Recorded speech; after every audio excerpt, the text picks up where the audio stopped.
1, 2, 3, super! Tiki-taka, tiki-taka! Hoi, hoi, hoi! Tiki-taka, tiki-taka! Hoi, hoi, hoi! Prost! The Willow Tree is wunderbar! Hi everyone. As the government eases restrictions, Florida, with the exception of South Florida, is getting ready to reopen their restaurants starting May 4th. We reached out to independent restaurants, wine bars, and wine shops to see how they are handling the COVID crisis. Tell us about your restaurant and when did you shutter their doors to the public? So Hollerbach's Willows Tree Cafe is our restaurant, and then we also have Magnolia Square Market Deli and our clothing store, Hollerbach's Outfitters. We've been closed for 6 weeks, so we immediately shut down Outfitters, the clothing store.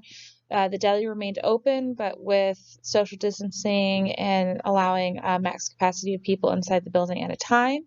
And then the restaurant, we went to curbside and pickup.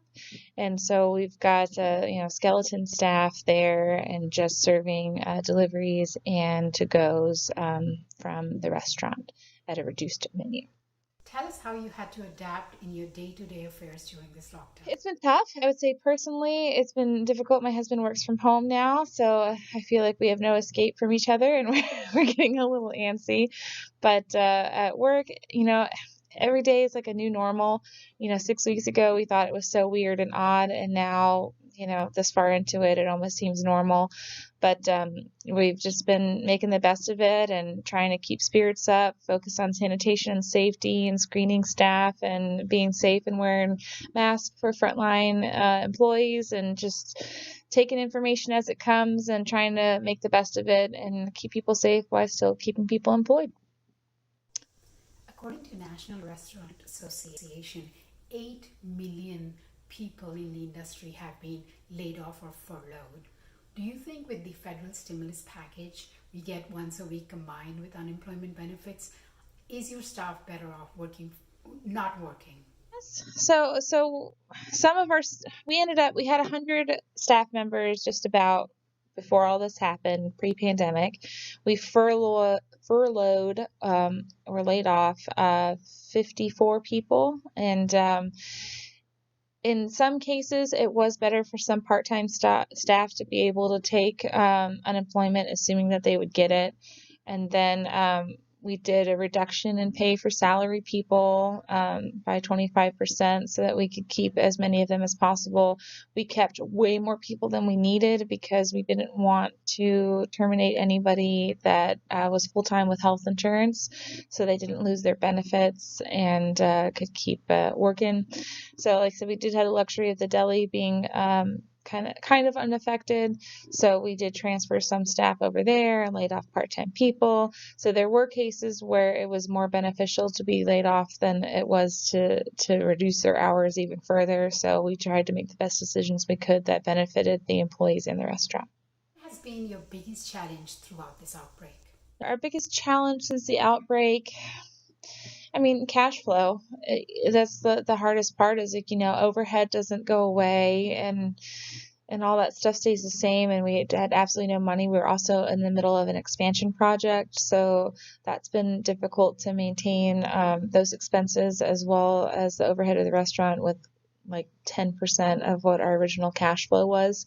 So that's the hardest part. And then just making decisions about employees, without having any data, there's no precedent. So just being in the unknown and having to make decisions that affect people's lives that you care about. Despite the looming threat of COVID-19, restaurants are getting ready to reopen their doors. When do you plan on opening your doors to the public? According to Florida's governor, we can start reopening doors starting May 4th.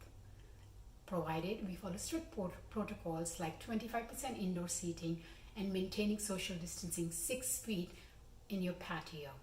Do you think this is financially feasible or sustainable for your restaurant? Our reopening, we're ready. We knew it was eventually going to come, and we wanted to do it gradually. So now that we have the final verdict from the governor about the restrictions, it was pretty much in line with what we thought was going to happen anyway. So we've reduced our seating and just removed the tables completely, changed our floor plan, allowed 6-foot distancing for tables inside. We're actually going to go a little above and beyond and not allow tables of more than 6 instead of 10. And increasing sanitation protocols in between guests and separating food runners and bussers from servers so that there's very little cross-contamination. But we've got a plan. I've already educated our staff. We had standby staff that's coming back as of Monday, and schedules getting released.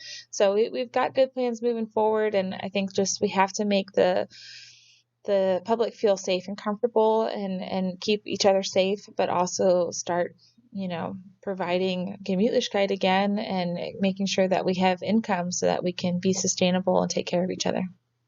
From big meat processing plants to local Florida farmers, COVID-19 pandemic has upended the entire food chain supply. How does it affect your restaurant? Yeah, the whole food supply is crazy. So I was talking about this with someone the other day that like a lot of other businesses don't realize how low restaurants run a profit margin. For most restaurants, usually 4 to 6%. So like, when that money's coming in, it's not like, oh, yay, money in my pocket. It's, oh, yay, money for vendors and equipment people and the breweries and farmers and our staff.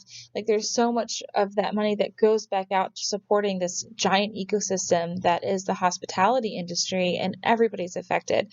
I had farmers like begging me to buy their cabbage so it wouldn't go bad. Like it's rough. And then there's going to be years of effects that we see from this as far as how it's affected production, how much people are consuming. It's gonna be interesting to see how this all flows down, but we're doing our best to work with our partners and vendors to take in products when we can and try and resell them as quickly as possible. The obvious dangers of reopening restaurants is that COVID-19 may rebound. What measures is your restaurant specifically taking to gain customer confidence? How do you convince the public that it is safe to return to restaurants? Like I said, we're going above and beyond. And I think that if you are a vulnerable person, then don't put yourself at risk and stay at home. But if you feel confident that your, immune system is good and you haven't been compromised, you're not around other people that are compromised, then go out, support the industry, put our life back on track, and be present with each other. But just be careful. Like I really feel if we stick to these guidelines and do our best to make that possible, everybody's going to be okay. The whole world is going to fall apart, and this ecosystem that we have is going to deteriorate if we don't start getting people back to work. And I think this is a really safe, gradual step, and we're going to know really soon whether or not it's effective. So just keeping people safe, making it your number one priority in your workplace, and then everybody should be okay. Any future concerns? What are the long-term or short-term impacts because of this lockdown? Like I said, this is going to be something we'll see for a very long time. It's going to affect how people interact with everybody. It could be great, like you could say, people spend less infrastructure on office buildings and more people work from home and less people on the road and spending time with their children. There could be a lot of positive change that we see from the lockdowns that we've had during this pandemic. But I'm really hoping that people have a little bit more respect for the hospitality and tourism industry, because a lot of times when I'm going to seminars or networking events, they're like, oh, you're in hospitality. That's a lot of, entry-level jobs and stuff.